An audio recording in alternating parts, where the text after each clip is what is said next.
మేము స్పష్టంగా ఎలక్షన్ పోటీలో ఉంటున్నాం, మా అభ్యర్థులను కూడా నేను అదే అడుగుతున్నా, కేసీఆర్ గారి మాటల్ని మళ్ళీ తిరిగి నమ్మే పరిస్థితి ఉందా? ఒక నిమిషం సార్, ఒక నిమిషం రాకేష్ గారు, ఇప్పుడు చేవెళ్ళ నుంచి ఈయన కూడా పోటీలో ఉన్నారు, ఒక నిమిషం దామోదర్ గారు కూడా పోటీలో ఉన్నారు, చేవెళ్ళ నుంచి ఏ అభ్యర్థిని పెట్టాలని మీరు మమ్మల్ని ఎలా అడుగుతారని అడుగుతున్నారు కదా. దామోదర్ గారు కూడా పోటీ ఉంటే ఆయన కూడా చేవెళ్ళ నుంచి రేస్ లో ఉన్నారు, ఒకసారి వారితో మాట్లాడదాం, వారు చెప్పిన పాయింట్స్ మీరు ఏం చెప్తారు? ప్లీజ్ ఒక నిమిషం. రాకేష్ గారు ఆయన అంటే వీళ్ళకు పవర్ పోయిందన్న ఆ జంక్ అయితే ఉందండి పాపం. అంటే వాళ్ళు ఏం మాట్లాడుతున్నారు అన్న దానిలో క్లారిటీ లేకుండానే మాట్లాడుతున్నారు. ఇప్పుడు కాదు, వీళ్ళకి పవర్ పోయినప్పటి నుంచి ఇట్లే మాట్లాడుతున్నారు.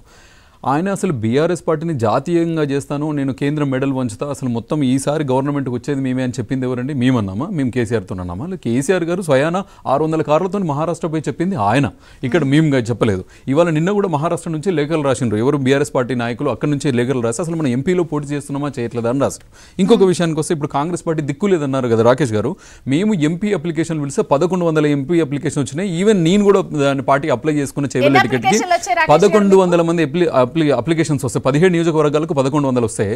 వీళ్ళకు 11 అప్లికేషన్స్ కూడా లేదు. ఈవెన్ మీ మల్లారెడ్డి గారు కానీ, ఇప్పుడు ఈవెన్ రంజిత్ రెడ్డి గారు కానీ, మేము పోటీ చేయమరా బాబు మొర్రో అని చెప్పేసి మీ అధినాయకత్వం దగ్గర మొత్తుకున్నట్టుగా అన్ని పత్రికా వార్తలు వచ్చినాయి. ఈవెన్ మీ పత్రికలలో కూడా వచ్చింది. మీ పత్రికలు ఇప్పుడు కాంగ్రెస్ పార్టీకి అయితే ఏ పత్రిక లేదు, ఏ ఛానల్ లేదు, మీరు అది రాంగ్ అలిగేషన్ చేస్తున్నారు. సో మీ పత్రికలలోనే, మీ నమస్తే తెలంగాణ పత్రికలోనే వచ్చింది మల్లారెడ్డి గారు పోటీకి దూరం, రంజిత్ రెడ్డి గారు నిన్న క్యాబినెట్ వాళ్ళ మీటింగ్కి దూరం అని చెప్పేసి మీ పత్రికలోనే వచ్చింది.